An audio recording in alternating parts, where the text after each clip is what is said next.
नमस्कार फ्रेंड्स ए वीडियो रे आपण माने प्रधानमंत्री श्रमयोगी मानधन योजना विषय संपूर्ण विवरणी जानिबा को पाइबे। प्रधानमंत्री श्रमयोगी मानधन योजना कोन अटे, एही योजना रे केउ माने शामिल होई परिबे, एही योजना रे आपण माने किपरि प्रति मासिक 3000 टंका लेखाय पेंशन पाई परिबे। अर्थात एही योजना रे शामिल होबा पई बयस सीमा कोन रहिछि, केउ सब डॉक्यूमेंट रे आवश्यकता रहिछि, संपूर्ण एलिजिबिलिटी क्राइटेरिया कोन आपण माने वीडियो रे संपूर्ण विवरणी जानिबा को पाइबे। तेनु चलंतु डेरी करबानी वीडियो को स्टार्ट करि नबा।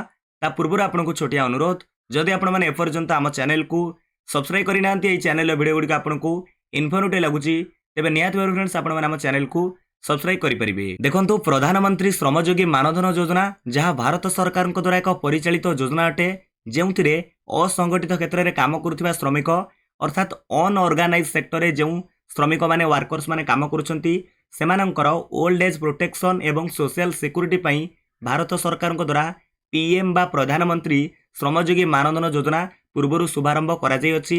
एथिरे देखंतु जणे अनऑर्गेनाइज सेक्टर रे जो श्रमिक काम करुछंती सेमाने बा से श्रमिक माने एई पीएम श्रमयोगी मानधन योजना रे शामिल होई परिबे। सेमानंकु मासिक बा मंथली किछि कंट्रीब्यूशन करबाकू पड़िबो। आपण मंथली केते देले आपण 60 वर्ष परे जो पेंशन पाइबे तो आपनकु मंथली केते टंका दबाकू पड़िबो तो आमे आगु को जानिबा। किंतु देखंतु एथिरे आपण किछि मासिक कंट्रीब्यूशन करबाकू पड़िबो आपण जहा द्वारा आपण 60 वर्ष परे पर मंथ आपनकु 3000 टंका लेखाए मासिक पेंशन मिलिबो, जहा आजीवन पेंशन अर्थात आपण जे पर्यंत बंचिथिबे 60 वर्ष परे आपनकु मासिक 3000 टंका लेखाए पेंशन मिली चलिबो। तो ये होउची पीएम श्रमयोगी मानधन योजनार विशेषत्व। तापर आमे आगु को जानिबा। एथिरे आपनक मनरे प्रश्न रहिछि अनऑर्गेनाइज सेक्टर कहले कोन बा असंगठित क्षेत्र रे जे श्रमिक माने काम करछन्ते आमे किपरि जानिबा, केउ कैटेगरी रो श्रमिक को आमे असंगठित श्रमिक बोली कहिबा।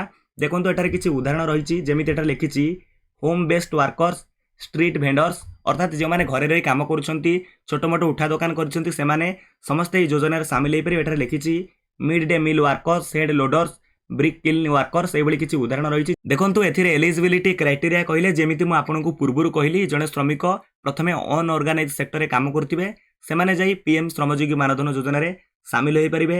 एथिरे बयस सीमा कथा आलोचना कले 18 रु 40 वर्ष मध्य रे जदि श्रमिकंक बयस होइतिबो सेमाने निश्चित भाव में पीएम श्रमयोगी मानधन योजना रे शामिल होई परिबे। देखंतु या परे तांकर मंथली इनकम 15000 टंका होइतिबो, जदि तांकर मासिक रोजगार बा मजूरी 15000 टंका रु ऊर्ध्व टंका से रोजगार करुथिबे तो ए योजना रे शामिल होई परिबे नै। तेनु तांकर मासिक रोजगार 15000 टंका रु कम होइतिबो, तापरे से आयकर दाता होई नथिबे। एहा सहित देखंतु तांकर ईपीएफओ किबा एनपीएस बा ईएसआईसी एम्प्लॉयमेंट प्रोविडेंट फंड जो अकाउंट किबा ईएसआईसी अकाउंट बा जो एनपीएस अकाउंट एगुड़ा सब नथिबो बा कोनोसी से ऑर्गेनाइज सेक्टर रे काम करू नथिबे। तो एतिक जदि आपण एलिजिबिलिटी क्राइटेरिया को मैच करूछंती तो आपण निश्चित भाव में पीएम बा प्रधानमंत्री श्रमयोगी मानधन योजना रे शामिल होई परिबे। देखंतु ए योजना रे शामिल होबा पई आपनक पाखरे दुईटी डॉक्यूमेंट रहितबा दरकार, जेमिति आपनकर आधार कार्ड एवं आ गोटे आपनकर जे कोनोसी बैंक रे बैंक अकाउंट रहितबो बा सेविंग्स बैंक अकाउंट किंबा जनधन अकाउंट अर्थात आपनकर जे कोनोसी बैंक रे गोटे बैंक खाता आपण खोलितबा दरकार।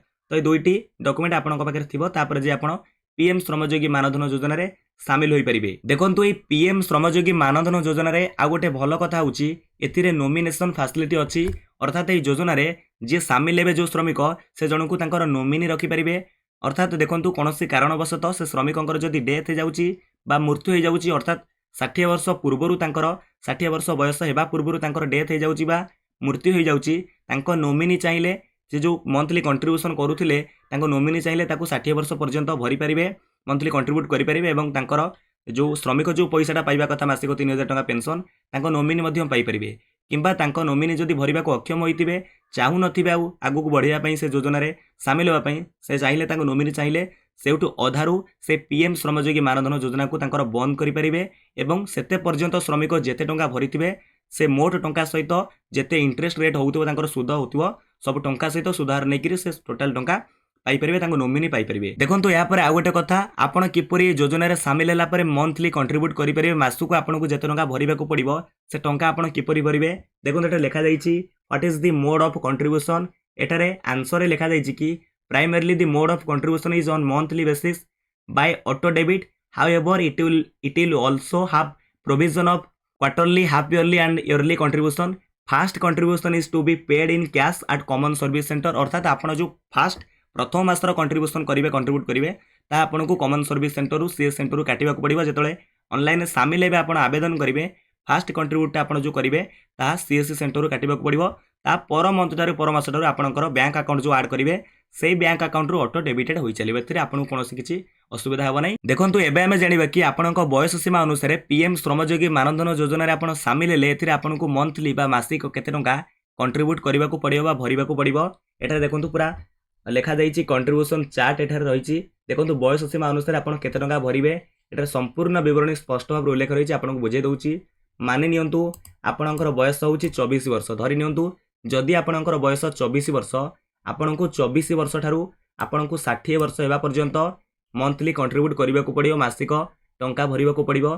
जदि आपण 24 वर्ष बयस अटंती आपनकु मंथली 76 टंका भरिबा को पड़िबो। आपनक बयस सीमा अनुसार रहिछि चेक करिवे मु आपनकु 24 वर्ष बयस कथा कहूछि। जदि आपण धरि नियंतु 24 वर्ष बयस अटंती एवं आपनकु 60 वर्ष बयस पर्यंत मंथली कंट्रीब्यूट करबा को पड़िबो। देखंतु आपनकु 24 वर्ष बयस रे मासकु 76 टंका भरिबा को पड़िबो। आपण 76 टंका बैंक अकाउंट रे जमा करिवे एवं आपनकर जेतेबेले 76 टंका जमा करिवे गवर्नमेंट मध्ये आपनकर से मासरे बैंक अकाउंट रे 76 टंका जमा करिवो। अर्थात आपण जेतिक टंका देबे गवर्नमेंट मासिक आपनकु सेतिक टंका दबो। टोटल देखंतु एथिरे आपनकर कंट्रीब्यूट होला 152 टंका। 24 वर्ष बयस रे आपण 76 टंका देबे। सेमिति देखंतु जदि आपनकर धरि नियंतु 33 वर्ष बयस होईची 33 वर्ष बयस रे आपनकु 60 वर्ष बयस पर्यंत टंका डिपॉजिट करबा को पड़िबो मंथली कंट्रीब्यूट करबा को पड़िबो। देखंतु 33 वर्ष बयस श्रमिक माने मंथली 130 टंका भरिवे। आपण 130 टंका जमा कले गवर्नमेंट आपनक बैंक खाते 130 टंका जमा करिवो। टोटल 260 टंका मंथली जमा हबो। एमिति आपनक बयस सीमा अनुसार चेक करिवे। देखंतु आपण मासिक जेते टंका कंट्रीब्यूट करिवे मंथली गवर्नमेंट मध्ये आपनक बैंक खाते सेति टंका जमा करिवो। टोटल मोट गवर्नमेंट टंका एवं आपनक टंका टोटल टंका एठारे डिपॉजिट हबो।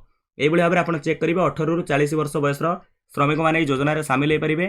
आपनक बयस सीमा अनुसार आपण एटी मंथली आपनको कंट्रीब्यूट करबा को पड़िबो। तापर एबे सबठारु गुरुत्वपूर्ण कथा आपण जानिबे कि एई योजना रे शामिल होबा पई सेल्फ एनरोलमेंट प्रोसेस मध्ये अछि। देखंतु आपण निजे निजर मोबाइल फोन हो किबा कंप्यूटर लैपटॉप रे निजे एथिरे शामिल होई परिबे। एटा देखंतु ए जो वेबसाइट रे मु अछि वर्तमान एई वेबसाइट ऑफिशियल वेबसाइट रो ना होछि manadhan.in। ए वेबसाइट लिंक आपनको ए वीडियो रो डिस्क्रिप्शन में मिल जिवो। सेठारो लिंक ओपन करी आपण सीधा सळख ए ऑफिशियल वेबसाइट रे पहुंच परिबे। एटा देखंतु ऑफिशियल वेबसाइट रे पहुंचला पर एबळे एको बैनर फ्लैश होतिबो।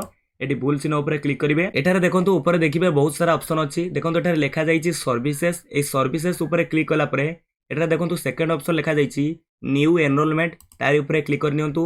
एयर ऊपर क्लिक कला पर एठारे देखंतु आपण आ गोटे लिंक को बा वेबसाइट को रीडायरेक्ट हेबा कथा कहूछि। एटी ओके ऊपर क्लिक करिवे। ओके ऊपर क्लिक कला पर देखिबे आपन सामने रे आ गोटे नुआ वेबसाइट खोली जिवो। देखंतु आपण एमिति एको नुआ पेज रे पहुंच जिवे। एठारे लेखा जाईछि फर्स्ट ऑप्शन देखंतु सेल्फ एनरोलमेंट, सेकंड रे सीएससी VLI तापर एडमिन लॉगिन। जदि आपण निजे मोबाइल फोन माध्यम रे एठारे सेल्फ एनरोलमेंट करबा को चाहुचंती पीएम श्रमयोगी मानधन योजना रे शामिल होबा को चाहुचंती एटारे सेल्फ एनरोलमेंट ऊपर क्लिक करी आपण आवेदन करिवे। देखंतु हम चैनल रे आउटे नेक्स्ट वीडियो अपलोड हे जिवो। आपण किपरि श्रमयोगी मानधन योजना रे शामिल होई परिबे। जदि एपर्यंत शामिल होई नांती किपरि आपण सेल्फ एनरोलमेंट करि परिबे किबा जदि आपण किछि जानि पारु नांती किपरि ऑनलाइन निजे आवेदन करिवे आपण चाहिले कॉमन सर्विस सेंटर को जीवे। देखंतु सीएससी VLI वाला कोन करिवे ना आपनको पीएम श्रमयोगी मानधन योजना रे शामिल करि नेबे।